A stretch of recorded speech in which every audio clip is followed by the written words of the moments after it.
que arbitrariamente los puse para que no puedan contestar. Perdón. Lo que pasa es que como voy a estar sola en el Zoom y no se me complica al mismo tiempo silenciar micrófonos y, y compartir el PowerPoint y hablar y contestar el chat, entonces por eso los silencié automáticamente, pero después los voy a poner para que puedan abrir el micrófono si quieren, no hay problema. Bueno, buen día a todos.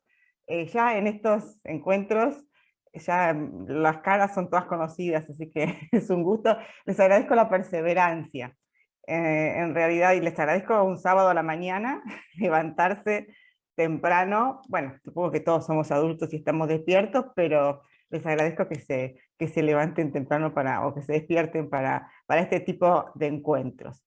Acá veo a Jorgelina, a quien le voy a pedir un favor, y ya la voy a hacer co-host a Jorgelina, porque si se me cae el Zoom, por lo menos haya una persona con el poder. Bueno, buen día nuevamente, muchas gracias por participar. Este encuentro es un encuentro en realidad que está focalizado en protocolos de prevención en general, y en particular en el protocolo y las normas de comportamiento de la Arquidiócesis de Paraná. Por eso estaba específicamente dirigido a la gente de la Arquidiócesis, y bien son bienvenidos todos los que quieran participar. Les aviso nada más esto, porque si bien vamos a tocar temas generales, también vamos a tratar cuestiones de lo que dicen los protocolos de Paraná para que esto sea una capacitación. Igual creo que es útil para todos, son muy parecidos los protocolos, y bienvenidos al encuentro. Bueno, mi nombre es Marlene Frank, ya casi todos me conocen y nos conocemos entre todos, así que es un gusto volver a compartir con ustedes. Antes de comenzar, también les voy a dar un mensaje antipático a la gente de la Arquidiócesis de Paraná, que es que para acceder al certificado les voy a pasar un link, les decía en el chat, con algunas preguntas básicas sobre los contenidos, sobre los protocolos, como para que esto realmente sirva de capacitación y bueno, y sirva, y no sea simplemente estar en un espacio de Zoom más. Estoy tratando de ingeniarme para que bueno, para eso, para que sean encuentros donde vayamos aprendiendo realmente. Ya les voy a ir compartiendo, si quieren, en el chat el link a la capacitación, y a la capacitación, al encuentro, al cuestionario. Esperen que ya se los comparto, y por si quieren ir viéndolo y capaz completándolo a medida que vamos hablando, así, después no nos queda. Bueno, cada tanto lo voy a ir compartiendo. Bueno, ya estamos entonces con los datos prácticos, se sigue conectando gente, así que bueno, a medida que que se vaya conectando, y se irá incorporando. Se está transmitiendo también por YouTube, el YouTube nuestro. Como verán, incorporamos cada vez más las tecnologías, lo que es buenísimo.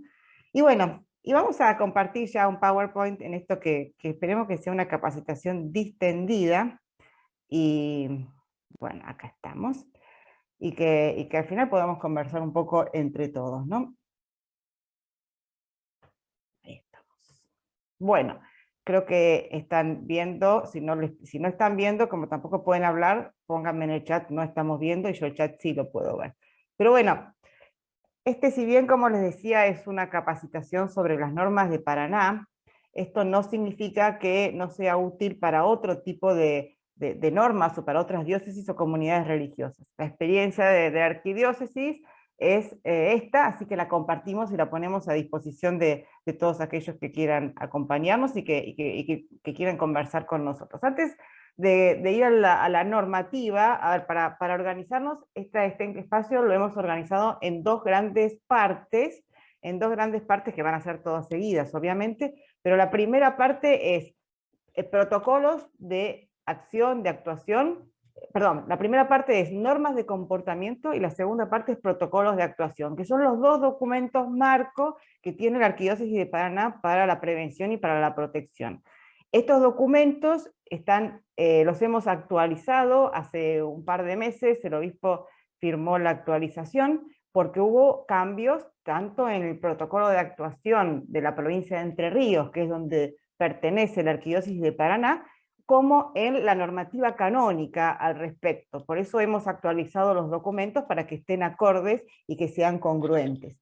Entonces, los hemos dividido, decíamos, en dos partes, esta exposición, este encuentro. Primero, las normas de comportamiento, o sea, cómo debemos compartir cómo debemos comportarnos con niños, de los espacios donde hay niños, niñas y adolescentes. Aquí me preguntan si voy a compartir la presentación. Sí, ustedes saben que yo comparto todo, no tengo ningún problema. Nosotros todo después lo subimos a la web y les mandamos por mail el link para que puedan acceder. Así que sí, no hay ningún inconveniente. Entonces, primero las normas de comportamiento y después vamos a hablar del protocolo de actuación. Y cada una de esas dos partes está precedida por una introducción general sobre a qué apuntamos con cada uno de estos documentos. Entonces, primero vamos con las normas de comportamiento. Y vamos a hablar primero de la prevención. Cuando nosotros hablamos de prevención, hablamos de varios niveles de prevención. Hablamos primero de un nivel primario, secundario y terciario. También algunos hablan ya de un nivel cuaternario de prevención, es decir, para evitar reincidencias, pero de todas maneras nosotros nos vamos a quedar con estos tres primeros niveles. Si vamos a hablar de prevención en sentido amplio, en un sentido estricto, prevenir es que no ocurra algo, evitar que ocurra algo, evitar un daño antes de que ocurra. No siempre esto es posible. Esta evitación del daño antes de que ocurra directamente el daño, el evento que produce daño, es la prevención primaria. Pero no siempre es posible prevenir primariamente no se puede prevenir todo, a veces ocurren las actuaciones, los actos que producen daño, y entonces recurrimos a la prevención secundaria, que es cuando esta situación ya se produjo, e intentamos evitar la aparición de rastros o de secuelas a causa de esta situación, concretamente ahora hablando de una situación de maltrato o de abuso. También la prevención secundaria es cuando yo actúo en una población de riesgo, que realmente creo que probablemente se hayan producido abusos o maltrato y actúo preventivamente, pero desde una prevención secundaria, desde todas las pautas y las normas de la prevención secundaria, porque es una población con mucho más riesgos a veces de que se hayan producido abusos. Esta es la prevención secundaria, ¿no? Cuando ya se produjo o cuando actúo sobre una población que está en riesgo y que probablemente se hayan producido abusos. Y luego la prevención terciaria, que es minimizar secuelas cuando ya se produjo el hecho, existen consecuencias, rastros o secuelas, y las quiero minimizar lo más posible como para que la persona pueda tener una calidad de vida aceptable y seguir adelante con su vida lo más posible. Hay que aclarar de todas maneras que cuando hablamos de abuso, por más que lleguemos a tiempo con la prevención secundaria, a tiempo entre comillas, siempre hay secuelas o algún tipo de secuela o rastro. Intentamos con la prevención secundaria que no sean secuelas que interfieran gravemente en la vida de la persona, ¿no? En la tercera ya están estas secuelas y las queremos que la persona pueda manejarlas, pueda seguir adelante con su vida a pesar de estas secuelas con estas secuelas. Entonces, esto vamos a entender por prevención, y estos tres niveles en principio. Para prevenir sobre todo primariamente, es decir, para que no exista, no ocurra un acto que produzca un daño, no ocurra un abuso, no ocurra un maltrato, vamos a tener este primer documento que son las pautas de comportamiento cuando hay niños, niñas y adolescentes en juego, cuando estamos en un espacio que compartimos con ellos y cuando interactuamos con ellos. Claro, todos interactuamos con niños. La interacción con niños la hacemos en nuestra familia, en nuestros ambientes, aunque no sean ambientes específicamente preparados para interactuar y para que operen niños. No son escuelas necesariamente, aunque muchos de nosotros trabajamos o estamos en contacto con escuelas, serán movimientos parroquiales, grupos familiares, con niños interactuamos todos, así que estas pautas de comportamiento rigen para siempre que interactuamos con niños, ¿no? También, o sea, dentro de nuestra familia, no es que estas pautas rigen de una manera estricta, pero en los ambientes eclesiales, al menos de la Arquidiócesis de Paraná, el arzobispo ha querido que estas pautas se cumplan obligatoriamente. Esto es importante porque las pautas de comportamiento o normas de comportamiento son obligatorias y su no cumplimiento en un grupo parroquial, en una escuela, en un movimiento, en lo que fuera, su no cumplimiento en un ámbito eclesial implica una infracción. Entonces implica que ya podemos actuar cuando hay un incumplimiento de estas normas de comportamiento. Son normas que se frenan antes de entrar a actos delictuosos, o sea, para condenar los delitos ya están las leyes argentinas o del país que fuera. Estas normas, si ustedes observan, no se refieren a delitos, pero se refieren a actos que tienen cierto riesgo o que es mejor conocer sus alcances antes de practicarlos. Entonces las pautas o normas de comportamiento son pautas, valga la redundancia, o normas cuya observación es obligatoria para cualquier adulto que interactúe con niños, niñas, adolescentes, siempre hablando, en este caso concreto, del ámbito de la Arquidiócesis de Paraná. Tienen esto de tener pautas de comportamiento, también llamados normas de conducta, pautas de conducta, códigos de conducta, manuales de buen trato, también se los llama en muchos lugares, tienen fortalezas y debilidades. Las fortalezas es que son claras, es decir, yo agarro el código, lo tengo, lo leo y digo, esto puedo, esto no puedo, así tengo que hacer esto, así no tengo que hacer lo otro, y yo tengo una especie de manual conductual de cómo debo comportarme o cómo no debo comportarme. Son obligatorios, son objetivos, yo lo veo, bueno, dice que reuniones a solas con menores en un ambiente cerrado donde no haya puertas ni ventanas, o que la puerta esté cerrada y no haya manera de comunicarse con el exterior, eso está prohibido. Bueno, es objetivo. Si veo que alguien lo hace, puedo tomar una medida al respecto. No están librados a la subjetividad. Bueno, más o menos, si te parece, si en este caso consideras que... No, son objetivas y son obligatorias. Y además, al ser textos, documentos, pueden ser publicados. Bueno, de hecho están en la página web de nuestra Comisión Arquidiocesana para la Protección de los Menores, que está también redirigida desde el arzobispado, desde la página del arzobispado de Paraná, está redirigida a nuestra página. En su momento se publicitó que se hicieron estas normas y están disponibles para todo el mundo. Una parte importante cuando uno hace este tipo de documentos, casi tan o más importante que el documento mismo, es la difusión, la comunicación, porque si la gente no sabe que existen, y por eso estamos iniciando a partir de hoy una serie de encuentros que, si vuelven a recibir la invitación, no se preocupen, va a ser el mismo encuentro, lo único les pedimos que lo difundan a la gente que no haya podido asistir hoy. Todo el año que viene vamos a estar haciendo este encuentro y repitiéndolo periódicamente, porque queremos que todo el mundo sepa que existen normas de comportamiento, existen pautas de comportamiento en la arquidiócesis, y que las busque en nuestra página web, que las lea. Son 2 o 3 paginitas, porque también hemos hecho una opción por un texto corto, no por un texto de páginas y páginas y páginas, que está muy bien, pero nosotros queremos efectividad en esto, queremos que se conozca y que se cumpla. Entonces, para eso intentamos hacerla lo más claras posibles. Claridad, obligatoriedad, publicidad, objetividad, son algunas de las fortalezas de este tipo de documentos. Pero también tiene una debilidad, que puede convertirse en un mero enunciado de conductas promovidas y conductas prohibidas, y perder el espíritu. En realidad hay una persona especialista en comunicación de española que se llama Yago de la Cierva, que nosotros nos decía, lo más útil de este tipo de pautas y de protocolos es para las personas que lo redactan, para las personas que lo hacen. Son las que sacan el mayor provecho. Por eso en las comunidades a veces es deseable y es bueno que se haga entre toda la comunidad. Si bien alguien siempre tiene la palabra final y la redacción y el criterio final, que se discutan antes de emitirse este tipo de textos y que periódicamente se actualicen. Yo también, cuando cambió la legislación, para nosotros fue una oportunidad de volver a poner todo sobre la mesa y ver qué queda, qué no queda, qué cambiamos, qué matizamos, qué funciona, qué no funciona. Esto también es un aspecto importante de la redacción de pautas de comportamiento. Por eso también, y sobre todo para los que son de la Arquidiócesis de Paraná, nosotros agradecemos mucho la retroalimentación. Cuando salió el primer código de estos nuestros, una persona o varias personas nos dijeron, es muy... nosotros decíamos, bueno, prohibíamos a veces el contacto físico con menores. Y docentes nos decían, esto es imposible porque el chico viene, te abraza, a veces necesita una manifestación de cariño, y prohibirlo absolutamente es como irrealista, más en nuestra cultura latina, en donde vivimos a los abrazos y a los besos, bueno, obviamente con un niño distinto, ¿no?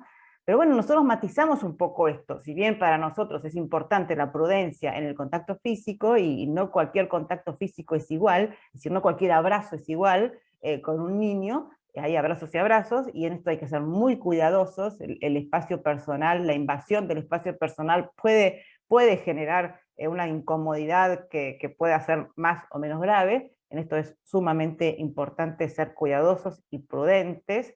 La regla en general suele ser que pueda ser visto por todo el mundo y más que nada que una manifestación de afecto no responda a una necesidad del adulto, y esto lo controlamos nosotros, cada uno, sino que responda a una demanda del chico, del menor, ¿no? Pero bueno, esto para otra capacitación. Entonces, ¿qué es la debilidad? Que puede ser un mero enunciado. Para aquellos que no lo han redactado, que no lo han discutido, que no lo han vivido en su germen, en su nacimiento, puede ser un mero enunciado que yo, nada, me coloco en la carterera para acordarme y lo despojo de alguna manera de espíritu, de vida. Entonces, bueno, esto es un poco la debilidad que puede llegar a tener este tipo de textos, ¿no? Esto es importante, no reemplazan a las leyes de cada jurisdicción y no les corresponde a las pautas de comportamiento incursionar en el terreno legal. Ya sabemos que el abuso sexual es un delito, entonces claro que nuestras pautas de comportamiento obviamente dan por presupuesto que hay una ley que tipifica esto como delito y que lo va a prohibir. Nosotros eso se lo dejamos a la ley. Intentamos, como decía al principio, pararnos un paso antes y que no se tenga que llegar a la situación de tener que pensar si cometió o no un delito. Estas pautas nos frenan antes. No se puede tener reuniones de tal manera con los niños.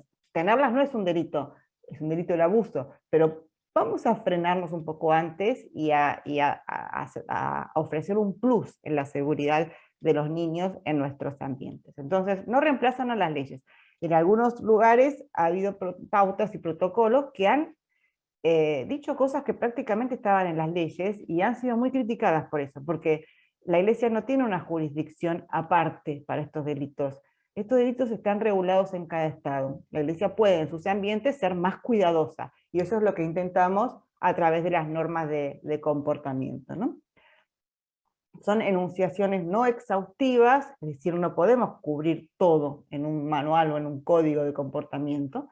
Son no exhaustivas, sobre todo nos permiten concientizar sobre el problema y sus raíces. Por eso la importancia de las capacitaciones. Un papel no nos concientiza, pero conversar entre nosotros sí nos ayuda a concientizarnos.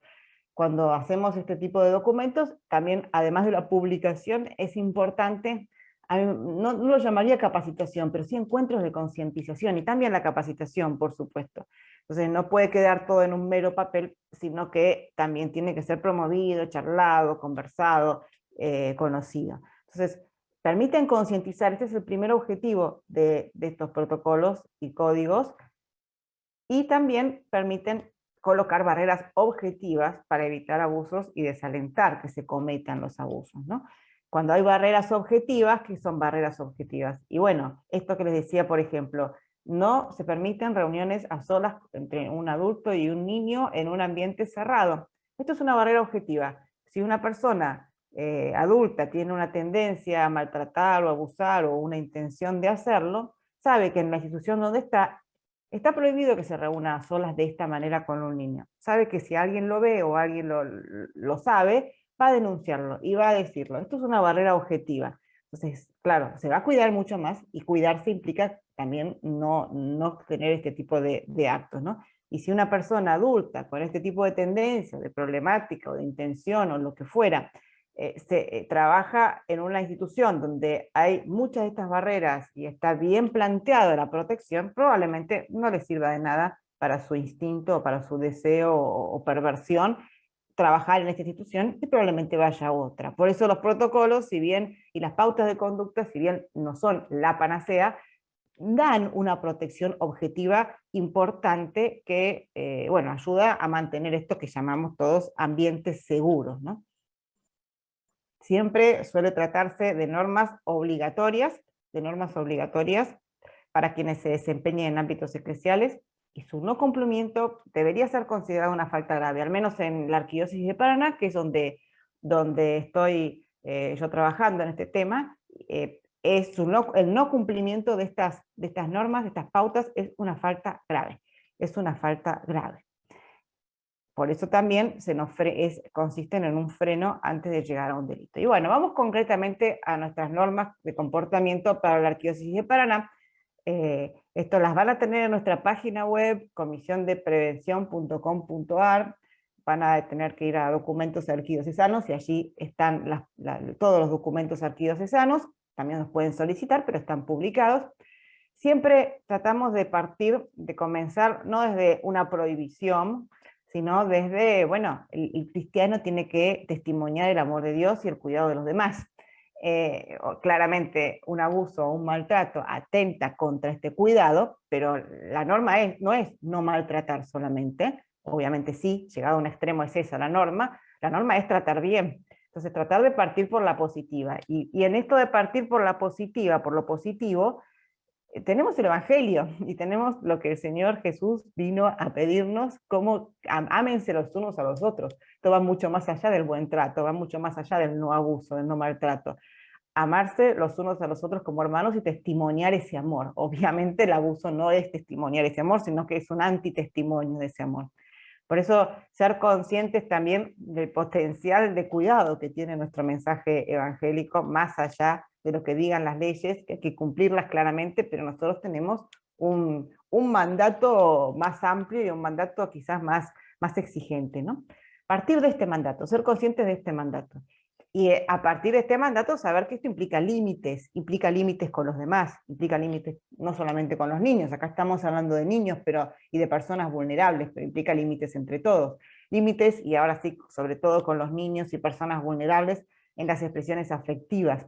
Como decía recién, la expresión afectiva está permitida y está bien, somos seres afectivos, pero siempre y cuando no se traspasen esos límites. Y en los niños, siempre y cuando la manifestación de afecto sea adecuada y proporcionada a la necesidad del niño, no a mi necesidad. Uno a veces, a mí me ha pasado, y seguramente ustedes también, de observar abrazos y besos a niños, que uno dice, pará, esto más que un abrazo y beso a un niño, es un abrazo y beso a una persona adulta, con otra carga, con otra connotación, con otra demanda. Y la demanda afectiva, aunque no se exprese en palabras, se nota, uno la percibe. Todos percibimos cuando una persona nos demanda de una manera agobiante, de una manera que nos está pidiendo sin decirnos nada, algo que es mucho más de lo que podemos dar y lo que corresponde darnos, y que debería acudir para esa demanda a otro tipo de relación, a otro tipo de ayuda. La relación con un niño, entre adultos y niños, es una relación particular,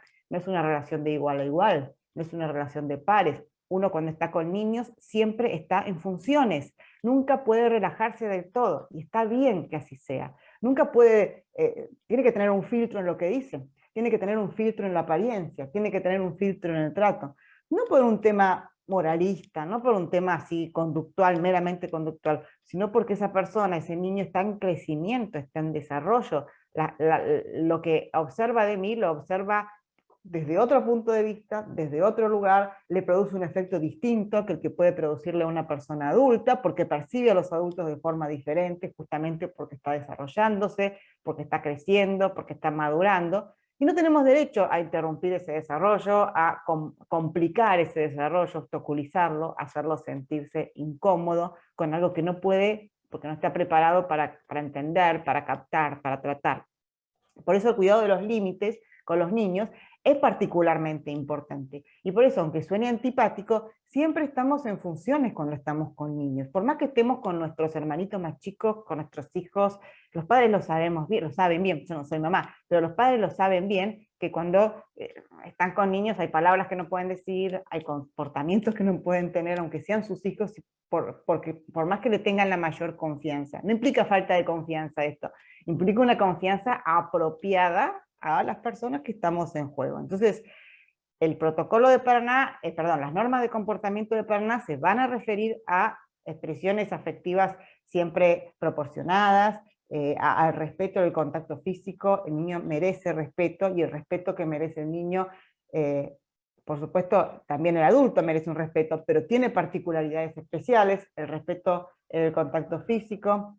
La prudencia en el uso de los canales de contacto y de comunicación, por ejemplo, redes sociales. Hoy estamos todos atravesados transversalmente por las redes sociales, y aquí también hay que respetarnos.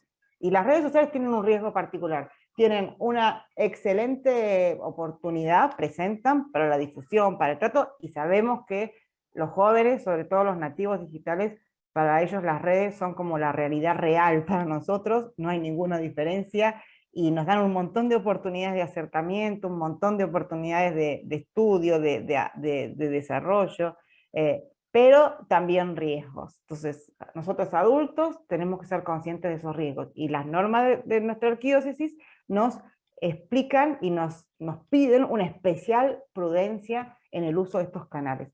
Hay diócesis, y yo los entiendo perfectamente, las entiendo perfectamente a sus autoridades, y escuelas que prohíben el trato por redes sociales entre adultos, docentes, por ejemplo, o personal miembros de la comunidad eclesial, personal adulto, y los niños, que prohíben directamente, que solo permiten la comunicación a través de canales institucionales o poniendo en copia por mail, no por redes sociales ni chat, poniendo en copia a los padres o a alguna autoridad de la institución. Yo lo entiendo eso, y creo que soy partidaria de esa. No hemos, en nuestras normas de comportamiento, no hemos puesto esto como obligatorio, pero sí hemos pedido una especial prudencia, y como estaba en el videíto que vieron los que se conectaron temprano, que les pasamos,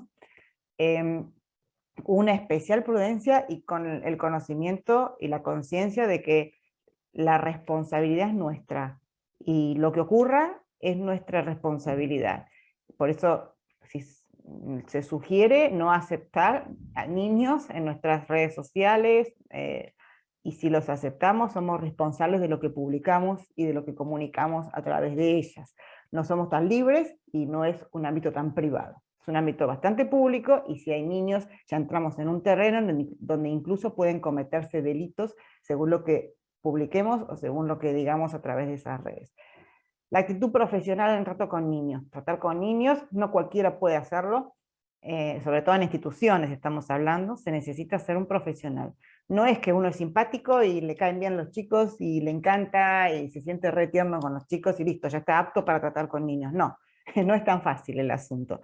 Uno puede quererlos mucho, uno puede estar muy cómodo con ellos, uno puede tener ganas de ayudarlos, o de acompañarlos, pero si uno no sabe hacerlo, uno no puede tener una responsabilidad institucional en este sentido. Entonces, la actitud con niños requiere profesionalidad, no es simplemente simpatía, no es simplemente buena onda, requiere profesionalidad, ¿no? Los chicos me quieren, no es simplemente eso. A veces un buen profesional en el trato con los niños, y el que les hace mejor y los cuida más, no es la persona que los niños más quieren, entre comillas. En el fondo sí termina haciéndolo, porque los niños captan esto, pero quizás no es la persona con la que estarían todo el tiempo, pero es la persona que más los cuida. Entonces, la profesionalidad con los niños se pide y se exige en todos los ambientes eclesiales, al menos en Paraná. Respetar la privacidad.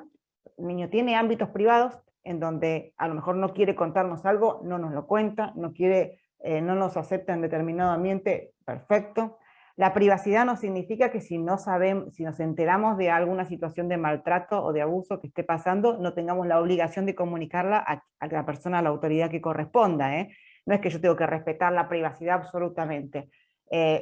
Tengo que respetarla en cuanto a respetar los ambientes, los ámbitos privados del niño, pero si hay algún delito, los que son psicólogos, psicopedagogos saben bien que cuando hay una situación de peligro para esa persona, para ese niño o para terceros, el secreto profesional muchas veces se puede levantar, incluso el secreto profesional. Entonces, bueno, respetar los ámbitos de privacidad de los niños, y también, por último, la cuestión de los regalos. Los protocolos americanos a veces norteamericanos ponen como un tope, no regalo más de $10 a los niños. Bueno, $10 es una fortuna nosotros en la Argentina en este momento, pero bueno, tampoco caemos en esa cuestión tan puntual y casuística de poner nosotros por lo menos un tope, pero sepamos que un regalo desproporcionado a un niño sin el conocimiento de sus padres y sin la aprobación de los padres no es aceptable, no es recomendable y no es aceptable. Comprarle una coca, regalarle unos caramelos, bueno, eso sí, pero siempre, tampoco siempre al mismo niño, que sea una cuestión general, una cuestión que no pueda que no pueda ser vista como un favoritismo. Eso también en el trato con niños es importante. También nuestro protocolo habla de las reuniones a solas con niños, niñas y adolescentes. Por supuesto, cuando un niño quiere hablar conmigo porque me quiere contar algo, Yo no voy a decir, pero lo hablas delante de todo el mundo. No, no, eso no se refiere a eso. Las reuniones a solas se pueden dar, pero en ámbitos que estén preparados para reunirnos con un niño, en ámbitos que tengan una ventana, en ámbitos que si alguien pasa pueda ver lo que estamos haciendo. No escuchar, porque a lo mejor el chico quiere hablarme a solas, pero que en última instancia si alguien quiere abrir la puerta y pasar, puede hacerlo, si quiere, no sé, intervenir por si es necesario que intervenga alguien, que vean qué estamos haciendo, sentarnos con la distancia mínima para un diálogo normal, tranquilo. Esto desde luego, ¿no? Reuniones a solas sí, pero en ámbitos, y segundo punto, en horarios establecidos, en horarios aceptables. Si un niño quiere hablarme a las 10 de la noche, no es el mejor horario, mejor arreglamos para un día, en un horario, en un ambiente donde haya más gente y donde no se pueda pensar ni malinterpretar. La cuestión de los horarios, no está dicho en nuestro protocolo, pero entra dentro de la prudencia. También para el envío de mensajes, obviamente a niños, ya se dije que no es recomendable tenerlos en chats, no es recomendable tenerlos en redes sociales. Si los llego a tener, la responsabilidad es mía. Y dentro de esa responsabilidad entra cuidar los horarios de comunicación. No es lo mismo un mensaje a las 10 de la mañana que un mensaje a la 1 de la mañana. Se interpreta de forma diferente, por más que no tenga ninguna intención detrás, pero se puede interpretar de manera diferente. Y a veces nosotros hablamos de niños, y acá en este dibujito hay 2 niños chiquitos, pero cuando hablamos de niños también hablamos de menores de 18 años, y menores de 18 años, 16, 17, 15, ya hay mayor autonomía, pero también hay mayores o distintos riesgos en el trato con ellos que tiene que manejar el propio adulto, ¿no? El adulto. Y un mensaje a determinado horario a un chico o una chica de 16, 17 años, muchas veces puede ser entendido de una forma, a veces que no es la intención de la persona que lo envía, pero a veces la persona que lo envía ha sido francamente imprudente, y esto hay que tenerlo en cuenta, sobre todo si es un sacerdote, si es un religioso, pero en general un adulto, ¿no? Las comunicaciones virtuales, ya hemos hablado, también las normas de Paraná, después léanlas los de Paraná, obviamente, pero nos piden que no, nos exigen, que no exijamos, perdón la repetición de la palabra, secreto o confidencialidad cuando hablamos con un niño, o una niña, o un adolescente. Exigirle secreto, sobre todo secreto en relación con los padres, nunca es aceptable. Los padres tienen derecho y tienen que poder saber todo lo que los niños quieran decirles. No podemos presionar a un niño con esta carga del secreto. Cuando es un niño, todavía depende de los padres y de los adultos sus adultos de referencia, y además no sabe manejar los secretos. Un secreto puede ser una carga insoportable para el niño, y no tenemos derecho a exigírselo. Bueno, es clara la norma de comportamiento de Paraná en esto de prohibir que no se pueden exigir secreto o confidencialidad de lo que uno hace o habla con un niño.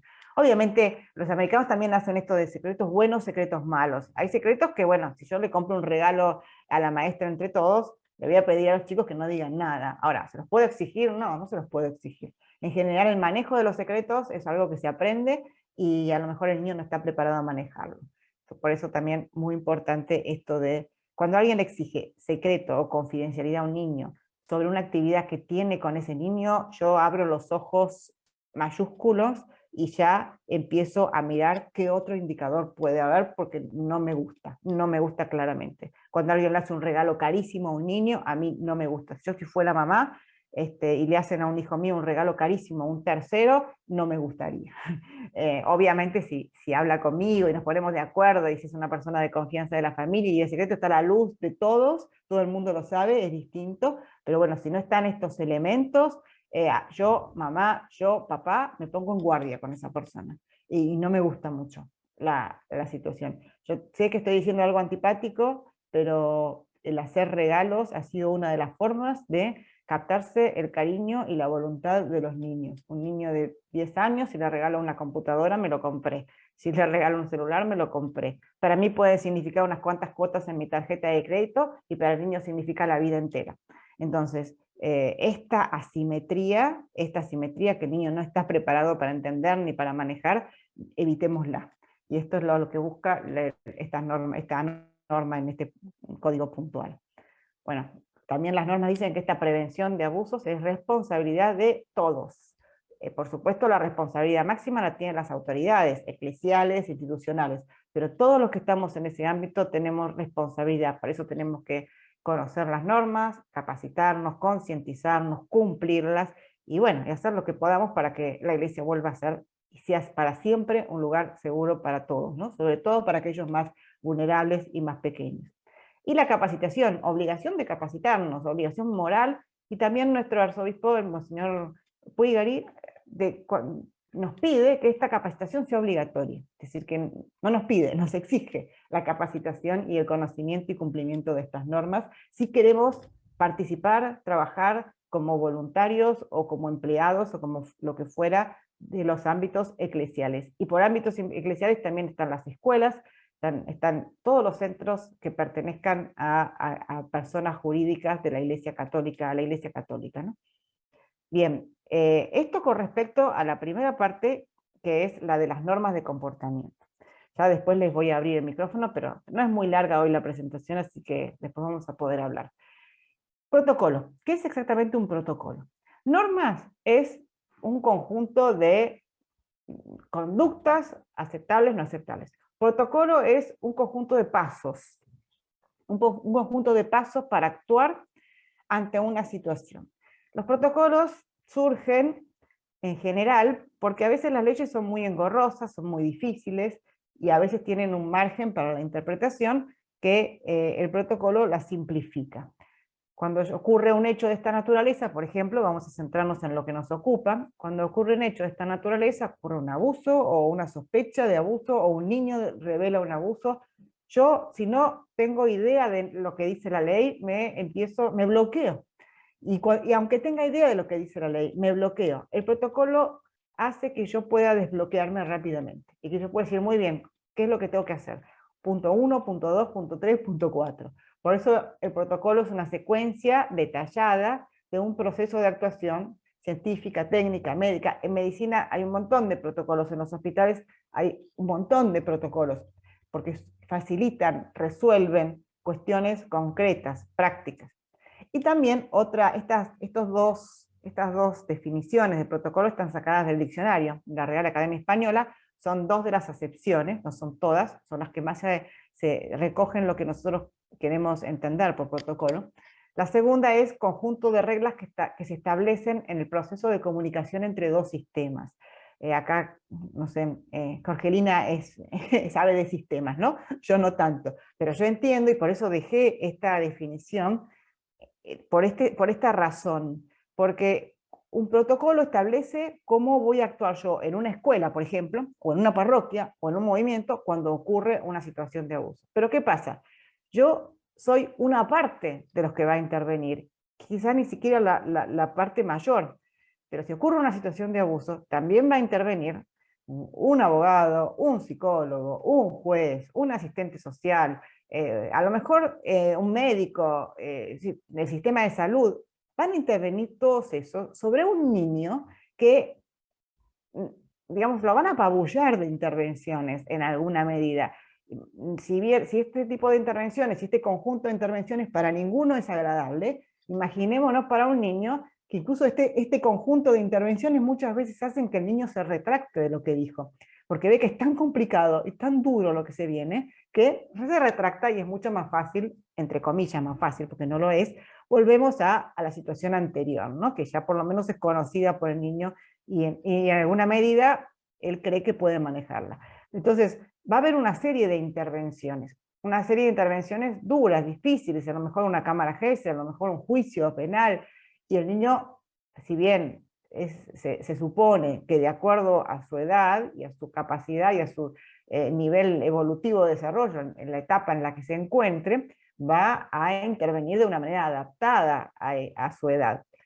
Sin embargo, el niño ha sido la víctima, el niño tiene que declarar, el niño va a tener que ser intervenido, entrevistado, perdón, en una cámara GESEL, a lo mejor hay intervenciones sobre su familia, sobre sus padres, sobre sus hermanos, peor todavía si la persona denunciada es de su ambiente familiar. O sea, el niño va a estar en medio de una situación muy traumática. Por eso los protocolos, conociendo esto, es deseable y esperable que cada protocolo sepa lo que tiene que hacer el otro subsistema y se focalice en lo que este sistema tiene que hacer y no revictimice. Voy a poner un ejemplo de nuestros ambientes. Póngale, por ejemplo, en una escuela. O en una escuela, por ejemplo, ¿no? En una escuela, el niño revela un abuso, lo revela a quien quiere, tiene todo el derecho y lo revela a lo mejor con la persona con la que más cómoda se siente. Puede ser un profesor, puede ser un directivo, un preceptor, o incluso un alumno más grande. Entonces lo revela de alguna manera. Se espera que uno escuche a ese niño, pero que no lo interrogue. Porque, que no lo interrogue de una manera exhaustiva. A lo mejor puede hacerle alguna pregunta, no es que uno no pueda hacerle ninguna pregunta, pero preguntas básicas para entender lo mínimo de lo que el niño quiere decir. Y dejarlo al niño que diga lo que él quiere y hasta donde quiera que comente y que nos revele, ¿no? ¿Por qué? Porque si ocurre un abuso, o sea, yo con esta información sí voy a tener que ponerla en comunicación y en conocimiento de las autoridades de protección de la infancia, ¿no? Si ocurrió un abuso, y si las autoridades de protección de la infancia lo estiman oportuno, es muy posible que ese niño sea entrevistado nuevamente, que tenga que contar a profesionales lo que pasó. Obviamente hay profesionales que saben interrogar niños y hablar y entrevistar a niños, y lo van a hacer bien, pero eso no quita que el niño no sea envuelto en otra situación complicada y a lo mejor traumática para él. Entonces, ¿por qué yo, que trabajo en una escuela, que el niño me tiene confianza y me lo contó, pero que no sé interrogar al niño si no me corresponde porque no estoy en la institución que tiene por cometido hablar con los niños lo más exhaustivamente posible? ¿Por qué yo voy a tener que interrogarlos? Y ya lo van a tener que interrogar de vuelta. Entonces, el protocolo de mi institución debería dejar en claro que yo no tengo que interrogar al niño, que tengo que escucharlo y contenerlo en una primera escucha, pero que el interrogatorio, la entrevista a fondo, no la tengo que hacer yo. Por lo tanto, si yo la hago, estoy revictimizando. Y mucho cuidado con la revictimización, porque a lo mejor ese niño va a tener que repetir su historia 1, 2, 3 veces. Ahorrémosle, por lo menos en lo que a nosotros respecta, esa instancia de revictimización. Después el sistema tendrá protocolos que sabrán manejar bien esto, que los nuestros por ejemplo, cuando hay un proceso canónico, cuando la persona denunciada es un clérigo, un religioso, y se abre un proceso canónico dentro de la iglesia, ¿no? A lo mejor, si podemos utilizar la cámara Gesell, que ya se ha hecho en el juicio ante el Poder Judicial Estatal, digamos, ¿por qué vamos a volver a hacer otra nueva declaración? No deberíamos poder hacerlo, no debería permitirse hacerla. Si hay una cámara Gesell bien hecha y la podemos utilizar con toda la confidencialidad del caso, respetando la normativa local y las autorizaciones de los funcionarios públicos, usemos esa para el proceso canónico. ¿Para qué vamos a usar, para qué vamos a revictimizar y preguntar de vuelta? Ahorrarle esfuerzo, ahorrarle trauma, ahorrarle situaciones estresantes al niño, ahorrarle este tipo de situaciones es lo que se espera de un protocolo también. No es solamente la enunciación de los pasos a seguir, es también el cuidado de la víctima, el cuidado del denunciante. Esto lo permite el protocolo. No sé si estoy siendo clara en esto, seguramente me estén quedando cosas sin decir, pero bueno, cuando ustedes hablen seguramente vamos a poder, vamos a poder profundizarlo. Entonces, ¿qué son entonces estos protocolos de prevención o de actuación?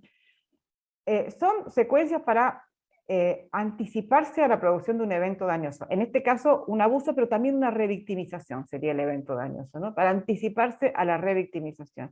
O para que una vez que se produzca, por ejemplo, un abuso, se minimicen sus consecuencias. Los protocolos de prevención o de actuación, también llamados, son los típicos casos de prevención secundaria. Ya ocurrió algo, intento que no ocurra más y que se minimice lo que ocurrió lo más posible. Minimice si no significa no darle importancia, tiene una enorme importancia, pero que se minimicen las secuelas, que se minimicen la revictimización, que no se den, por lo menos en lo que a mí hace. Son documentos instrumentales que indican más o menos minuciosamente los pasos a seguir cuando se detecta un abuso, esto ya lo venimos diciendo, por eso lo voy a pasar rápido, tanto para contener a la víctima y a la familia o al denunciante, si el denunciante no es la víctima, como para encauzar la situación ante las autoridades que corresponde y minimizar el daño. Estos son los protocolos de actuación. ¿Qué tengo que hacer? ¿Cómo tengo que actuar? De vuelta, en Paraná hicimos una opción por un protocolo corto, y lo más simple posible. Si no está simple, les agradeceríamos que nos lo digan, nos lo manden sus comentarios al mail nuestro, que nosotros nos viene muy bien esta retroalimentación, porque periódicamente estamos revisándolo y periódicamente vamos a actualizarlo. Entonces todos los comentarios nos vienen muy bien y los agradecemos y son bienvenidos. Porque no somos perfectos, hicimos lo mejor que pudimos, pero seguramente se puede hacer mejor siempre. Lo mismo en el código de conducta, ¿no? El manual de comportamiento. Entonces, estos son los protocolos, indican qué hacer, qué hacer. Tienen que estar muy atentos a los cambios en la legislación vigente y los protocolos locales vigentes, porque cambia algo y también tiene que, a veces, a lo mejor tiene que adaptarse al nuestro, o tiene que cambiar el nuestro. No es un documento estático, no es un documento que quede ahí de a una vez para siempre y ahí colgado en una página web o en una cartelera. No, son documentos vivos, documentos que se van actualizando y la idea es que se actualicen. Indican a quiénes hay que avisar, en qué orden, con qué plazos, y cuando digo plazos, no se imaginen un plazo de 2 meses. Los plazos suelen ser en estos casos 24 o 48 horas, porque si hay un niño en riesgo, obviamente cuando no hay riesgo, cuando el niño me está comentando, por ejemplo, un abuso que ocurrió hace 10 años o hace 5 años con una persona que vive en otro país, evidentemente el riesgo es distinto y ahí a lo mejor tengo más margen. Pero si el niño me está comentando un abuso de una persona que está en su ambiente actualmente, entonces yo no tengo casi tiempo, casi margen para actuar. 48 horas me parece hasta mucho en esos casos, ¿no? En esos casos yo diría inmediatamente para poder minimizar y que el niño no vuelva a sufrir una victimización, un maltrato, un abuso. Entonces estos protocolos me indican eso. ¿Cómo hacer una comunicación? Mucha gente me pregunta, ¿y qué tengo que decirle en la comunicación? Y a veces en encuentros de capacitación o en cursos que hemos dado, pedimos como ejercicio, bueno, imagínense una situación así, ¿qué comunicaría? Y a veces las personas nos hacen comunicaciones que son como novelas directamente. Yo le dije, y él me dijo, y en su mirada yo deduje que, y en su silencio pude observar. No, esto no es lo que tengo que comunicar. Yo tengo que comunicar lo que sé. El niño me dijo esto, comillas, lo más textual posible, no voy a tomar nota, obviamente, mientras hablo con el niño, pero inmediatamente después sí, lo más textual posible lo que me dijo. Entonces yo no puedo poner en una comunicación, este niño fue víctima de abuso, yo tengo que poner, este niño me dijo que fue víctima de abuso. Si fue o no fue víctima de abuso, seguramente si lo dijo, lo fue. Pero esto, hay todo un procedimiento para tratar la situación y nosotros no somos los que lo vamos a poner en marcha. Si se va a abrir un proceso, se tendrá que probar esos hechos como se tengan que probar. Sabemos que en los abusos no hay mucha más pruebas generalmente que la declaración de la persona, bueno, pero la que la tiene que evaluar, que sopesar, será una autoridad judicial. Yo no puedo arrogarme el derecho de decir acá hubo o no hubo abuso. Ni tengo el derecho de investigar si hubo o no hubo abuso, no me corresponde. Corresponde a una autoridad. A mí me corresponde solamente decir, recibí esta comunicación, observé este indicador y quiero ponerlo en conocimiento de la autoridad para que se investigue.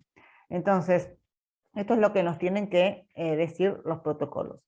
Son medidas de prevención secundarias, operan cuando ya presumiblemente ocurrió el abuso y por eso la rapidez que se pide en la reacción, para que no haya más situaciones traumáticas y se pueda atender a ese niño y a su familia de la manera más rápida y más eficiente posible. Acá es importante atender rápidamente. Cuanto más tiempo pase, más tiempo van a estar las secuelas molestando a ese niño, a esa niña. Y cuanto más rápido puedan abordarse, mejor va a poder ser la asimilación, la recuperación, la integración de esa persona. Estos protocolos, esto ya lo dije hace un ratito, tienen como objetivo unificar y ordenar criterios que guían a las prácticas, unificar y ordenar. No pueden ser un conjunto de documentos caóticos que ninguno sepa lo que dice el otro. Por ejemplo, en la provincia de Entre Ríos, donde está la Arquidiócesis de Paraná, hay un protocolo interinstitucional que se hizo, de actuación en estos casos, que se hizo en conjunto entre varias áreas, educativas, fiscalías, policías, salud, bueno, educación ya lo dije. Se sentaron todos y armaron un protocolo general y protocolos parciales para cada uno de ellos. Pero ¿cuál es el tema? Ninguno de estos protocolos se choca con el otro, o por lo menos se buscó que no se chocaran y que no se revictimizara. Esto es lo bueno de armar un protocolo en conjunto. Cuando armamos el nuestro en la iglesia, tomamos este protocolo, vimos qué tenía que hacer cada una de estas áreas, y dijimos, bueno, nosotros como iglesia, ¿en qué podemos abordar? ¿Qué nos corresponde hacer en estos casos? Entonces, intentamos que saliera, incluso consultamos con las autoridades de la provincia si esto era aceptable, si servía o no servía, y nos dijeron que sí. Entonces, si así el resultado es algo más armónico, y no nos cortamos solos, como decimos los argentinos, a riesgo de entorpecer a lo mejor un proceso judicial, entorpecer otro tipo de intervención, o hacerle la carga más pesada al niño. Intentamos no hacerlo. Si en alguna situación que se nos dé, vemos que el protocolo tiene alguna disposición que es factible de hacerle al niño la carga más pesada, la cambiaremos, la cambiaremos y trataremos de caminar para adelante y de mejorar, ¿no? Un protocolo no garantiza que las intervenciones sean efectivas sí o sí. Nos dan seguridad y en la mayor parte de los casos, abrumadora mayor parte, sirven muchísimo, pero hay casos, puede haber un caso, que no se ajuste el protocolo, que sea distinto, que no haya sido previsto en el protocolo, y que la aplicación del protocolo con forceps cause un daño mayor. Entonces, pero ojo con esta afirmación que estoy haciendo, porque esto no nos autoriza a apartarnos del protocolo cada vez que queramos y cada vez que pensemos buenamente que tenemos que apartarnos. En absoluto. Si me aparto del protocolo, tiene que ser consultado con las autoridades y con una razón de peso que quede documentada y que la persona responsable de tomar la decisión se haga cargo. Pero tiene que haber todo un conjunto de razones y de pasos para apartarse en una situación particular del protocolo, fundamentada, por escrito, consultada y socializada.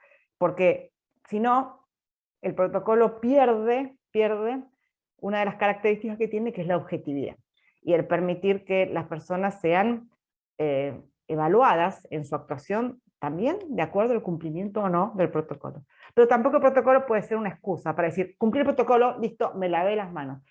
Cumplí el protocolo, vi el caso particular, puse mi cabeza y mi corazón en la resolución de este caso y en la ayuda a este niño, y tomé por eso esta decisión. Entonces, con toda responsabilidad, por eso los que están a cargo de efectuar este tipo de acciones tienen una gran responsabilidad, y se espera que sean personas probas, personas que realmente les interese el niño, el interés superior del niño, el cuidado, la protección de los niños, como le interesó a Jesús, ¿no? Cuando dice, cuando dice que cualquiera que escandalice a un niño, más le valdría, ¿se acuerdan de ese pasaje del Evangelio? Entonces, yo no sé en qué estaría pensando el Señor en este momento, pero me parece que este tipo de situaciones debían pesar en el ánimo del Señor, que ya sabía lo que iba a pasar, ¿no? En su iglesia. Son procesos esenciales de comunicación que representan herramientas que se anticipan a que existe el problema, son o deben entenderse como guías y no como formularios, meros formularios, es lo que dijimos recién, atienden a la situación de la persona afectada, intentando abordar la problemática de manera integral. Por eso esto de que hay varias instituciones que van a intervenir, por lo tanto hay varios protocolos, pero esos protocolos deben estar coordinados para abordar integralmente la situación, ¿no? Armar un protocolo no es simplemente sentarse a pensar qué es lo que creo yo que hay que hacer, es sentarse a estudiar qué es lo que hacen otras instituciones, qué es lo que tengo que hacer yo, cuál es mi competencia, cuál es mi límite, cuál es mi vocación. Todo esto tiene que ser abordado en la redacción de un protocolo. Es apasionante redactar un protocolo, que a lo mejor es una hojita, una simple hoja, pero que puede ser una obra de arte, esa simple hoja, si uno la hace a full, con conciencia de lo que tiene que hacer y con amor hacia los niños y las personas vulnerables.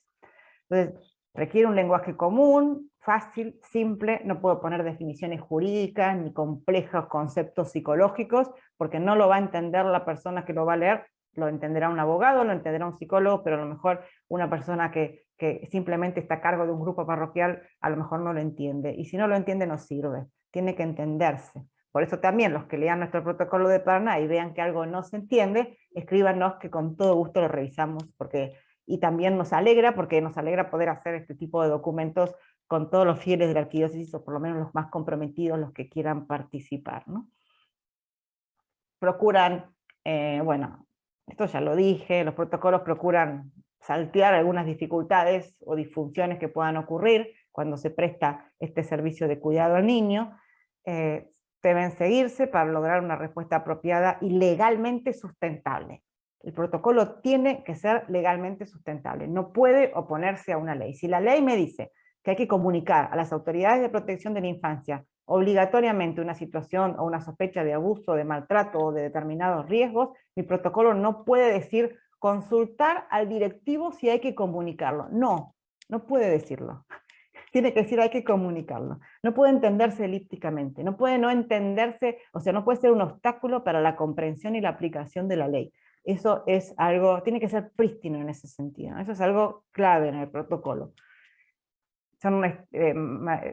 Representa un estándar de eficacia, se puede hasta evaluar una diócesis de acuerdo al cumplimiento o no de un protocolo. En Estados Unidos las auditorías que se hacen anualmente sobre las diócesis, ¿en qué consisten? En evaluarlo si se cumplen los protocolos. ¿Se cumple esta norma? Sí, en este caso se cumplió. ¿En cuántos casos se cumplió? ¿En cuántos casos no se cumplió? Muy bien, pasemos al artículo 2. Se conoce el artículo 2, se capacita en el artículo 2, se cumple el artículo 2, pasemos al artículo 3. Los protocolos son, y también los manuales de los códigos de comportamiento, son una herramienta de evaluación. Si no tuviera estos documentos, yo no podría evaluar a una diócesis, a una institución, porque los evalúo en base a ¿qué? Al cumplimiento de las leyes, eso bueno, ya lo hace el Estado. Los puedo evaluar porque tengo estos elementos, pero también, como son unos elementos importantes de evaluación, también son elementos, documentos que incrementan nuestra responsabilidad como adultos a cargo de ámbitos eclesiales. Porque a mí ya no me van a juzgar solamente por el cumplimiento de las leyes, voy a tener una presunción importante en el cumplimiento o no de estos protocolos. Cuando, para nada, esto les cuento, hicimos los protocolos y las normas, no faltó quien dijera se están obligando de una manera extra, con un plus, más allá de lo que la ley pide a todo ciudadano. Y sí, nos estamos obligando con un plus. Por eso es tan importante difundir, capacitar, para que todos los que están en ámbitos eclesiales, al menos en nuestra arquidiócesis de Paraná, sepan que también están obligados a esto, y que también se los puede juzgar con esto, juzgar, digamos, no en parámetros judiciales argentinos, pero un juez que le caiga un caso contra un docente, va a decir, pero este docente, además de haber incumplido la ley, incumplió el propio protocolo. Entonces, esto es importante tenerlo en cuenta. Bueno. Principios básicos, interés superior del niño, el primero en el centro, lo mismo que en los otros documentos, que en todos los documentos, en el centro tiene que estar el niño, me interesa el niño, que cada caso es singular y el deber de no revictimizar. Lo hemos dicho, quizás no hemos hecho tanto hincapié en el interés superior del niño, por eso lo resalto ahora, tiene que ser el eje central, el pivote alrededor del cual gira todo el resto. El interés superior del niño. Por eso los protocolos no son un mero formulario, porque cuando el protocolo obstaculiza que se tenga en cuenta, que se respete, que se promueve el interés superior del niño, entonces tendremos que revisarlo y cambiarlo. No es una palabra santa el protocolo, pero sí debe cumplirse. Y si se cambia, y repito, si uno se aparta de su cumplimiento, tiene que ser supervisado con razones, fundamentos, consultas previas para hacerlo. No así nomás. Para elaborar, lo fui diciendo, así que lo paso rápido, es importante conocer las leyes y disposiciones locales, poner en el centro el respeto por la dignidad de todas las personas, tener en cuenta que los delitos pueden ser muy complejos y puede haber muchas intervenciones, y utilizar un lenguaje simple y claro. Ya lo dije, así que no voy a hacerles perder tiempo, voy a subir después esta presentación, o se las voy a pasar, no hay problema. Es muy básica de todas maneras. Una víctima de abuso sabemos que puede intervenir, sufrir intervenciones de mucho origen, de muchos orígenes, como lo dije recién, es importante evitar la revictimización.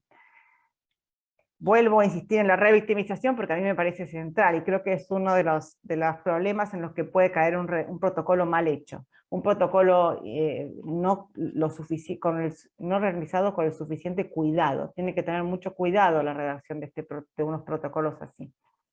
Se puede revictimizar al niño y también a su familia. Hay que cuidarlos. Quizás antes los protocolos hacían más hincapié en los pasos objetivos para que se llegue al final, que es, bueno, que no se cometan determinados actos, o si se cometen, que se sancionen. Ahora, en el centro del protocolo, además de estar esta parte objetiva, está la parte subjetiva, que se cuide a la víctima, que se cuide a la víctima lo más posible a lo largo de todo el proceso, el procedimiento. Entonces ya lo dije, hay que también implementar cómo se ayuda y se apoya a la víctima. Esto es un punto que por eso está en el centro de los protocolos, la víctima, o el denunciante, sobre todo si es víctima, y no debería, las aplicaciones del protocolo no deberían entorpecerse unas a las otras ni hacer peor el problema. Ya lo dije, por eso no voy a actuar mucho. Bueno, ¿qué pasa? Y ahora vamos a nuestra arquidiócesis de Paraná. Algunos principios generales hay en el protocolo de actuación nuestro. Primero, que también está en el documento anterior, esto es responsabilidad de todos. Si observamos una situación de abuso, si recibimos una confidencia de un niño con respecto a una situación de abuso, si observamos indicadores, si observamos que no se cumplen las normas puestas por la arquidiócesis, o bueno, claramente por la ley, sobre todo también, si observamos esto, la responsabilidad de actuar es de todos, es de los terceros, no es solamente de las autoridades. Yo he recibido personas que me han dicho, yo ya le dije al directivo, y el directivo no hizo nada, me lavé las manos, listo, yo ya cumplí. No, ya le dije al obispo, y el obispo no hizo nada. No importa que el obispo no haya hecho nada, no importa que el directivo no haya hecho nada. Si yo fui el receptor de la confidencia, si yo observé y yo sospeché, la que tengo que actuar soy yo. Por supuesto también el directivo y también el obispo, pero no me exime de responsabilidad el que el superior máximo no haya hecho lo que yo pienso que haya que hacerse, ¿no? Si yo recibí la comunicación del niño, está claro, tengo que ponerlo en conocimiento de las autoridades. Y se lo tengo que decir a mi superior, claramente sí, pero la que recibió el dato fui yo, la que firma la nota soy yo, la que pone mis datos para que me contacten soy yo. Por supuesto el directivo también, si quiere ponerlas, me parece muy bueno, pero la que recibió de primera mano, la que sospechó de primera mano soy yo, entonces yo soy la responsable. Y soy responsable de hacer algo. Esto es responsabilidad de todos. No basta de dar vuelta la cara y de decir, no debe ser nada, soy yo que estoy loca, o ya avisé pero no se hizo nada, bueno, listo, problema de él. Problema de él no, problema mío, problema del niño en particular o de la víctima, y problema mío también en primer lugar. Otro principio es que el protocolo debe aplicarse siempre. Si alguno, los que estén acá presentes de Paraná, se les ofrece una situación, se les presenta una situación y tienen duda de si el protocolo es lo mejor para aplicar o no, escríbanos rápidamente. Soy una fanática de los mails y les aviso que los mails los chequeamos permanentemente, tenemos el celular, nos pueden llamar y vamos a ver qué es lo que habrá que hacer, ¿no? Pero eso suele ser una ayuda importante. Autonomía y cooperación. Tanto el ámbito estatal como el ámbito eclesial existen y se manejan, pero también tienen sus propias normas y una no implica que no se tenga que cumplir la otra. Haber hecho una denuncia en el arzobispado no implica que a lo mejor no tenga que hacer una comunicación a las autoridades de protección del menor. Si hay un niño en riesgo, la tengo que hacer. Y son dos instancias que van por sus carriles. Una no implica la otra. Entonces son autónomas y deben cooperar. Por supuesto, si pertenezco a una institución, una escuela católica, pónganle, donde ocurre una situación de abuso o donde el niño padece un abuso intrafamiliar, la escuela puede colaborar y debe colaborar con las actuaciones de la justicia.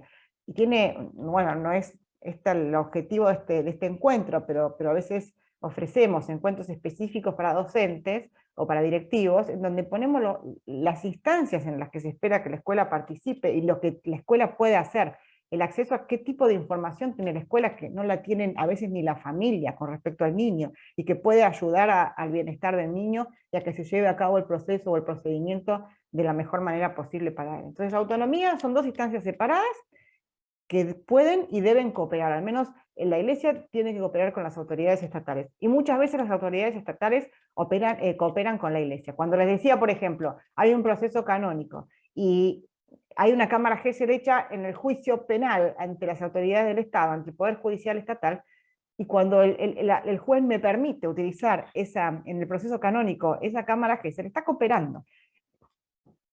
Está cooperando. Entonces, esto es muy bueno y es muy saludable, y en una sociedad en donde no hay sospechas mutuas y hay un consenso y un acuerdo básico en que lo principal es el interés superior del niño, esta cooperación es muy buena y puede redundar en el interés superior del niño justamente.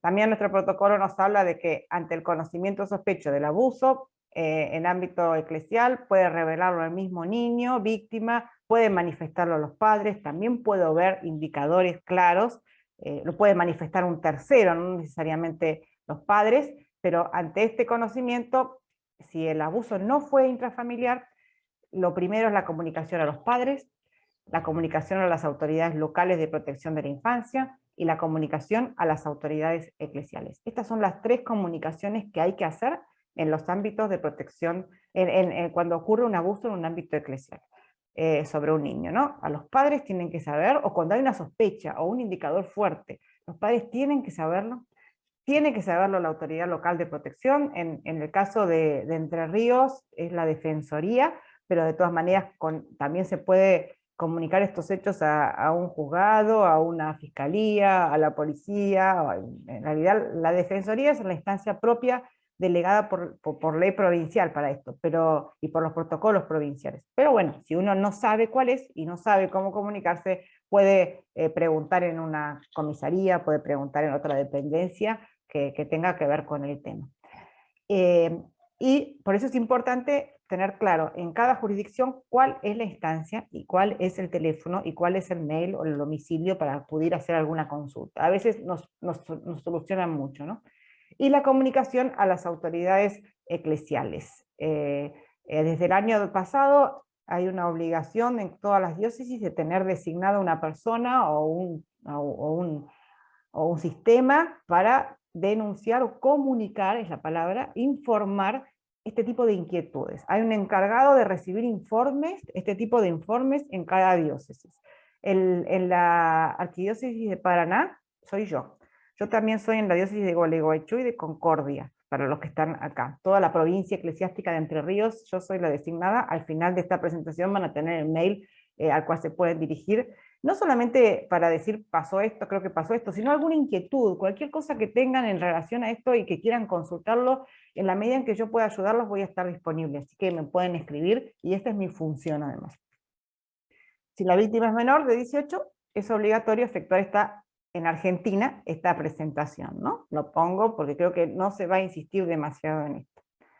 Cuando el acusado es sacerdote, el acusado es seminarista, religioso, religiosa, laico o no laica, bueno, no religiosos, siempre, incluso en todos los casos hay que hacer la comunicación a las autoridades de protección de la infancia, y sepan que la Iglesia va a tener un nivel de intervención más grande con respecto a los clérigos, a los seminaristas y a los religiosos, ¿no? Obviamente, a los laicos a veces si bien tiene poder de sancionarlos canónicamente, el ámbito que más tiene poder de sancionar en esto, y no poder, porque el poder lo tiene la Iglesia también, pero que más posibilidades es el civil, ¿no? el estatal.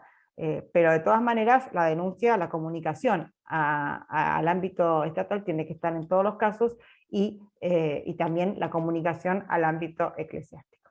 Como les decía recién, y con esto ya vamos terminando esta aburrida presentación, la persona encargada de recibir informes en la provincia de Entre Ríos, provincia eclesiástica de Entre Ríos, que incluye las diócesis de Paraná, la arquidiócesis de Paraná, la diócesis de Concordia y la diócesis de Gualeguaychú, soy yo, y abajo tienen el mail para informes, @comisiondeprevención.com.ar, para comunicarse. Nosotros tenemos 2 mails que usamos que son muy confundibles. info@comisiondeprevención.com.ar, de ahí mandamos todos los cursos, esas cosas, informes, que es específicamente para esto. Los 2 mails los abro yo, así que si alguno se confunde, no hay mayor problema, así que sepan que solemos ser bastante cuidadosos con la recepción de mails, y sobre todo si es uno de estos que por una situación o inquietud concreta. A veces demoramos cuando nos piden un certificado de algún curso o algo de eso, pero bueno, con esto no, esto tratamos de responderlo en el acto. Así que bueno, esta va a ser una de las preguntas del formulario, así que anoten la respuesta. ¿Quién es la encargada o el encargado?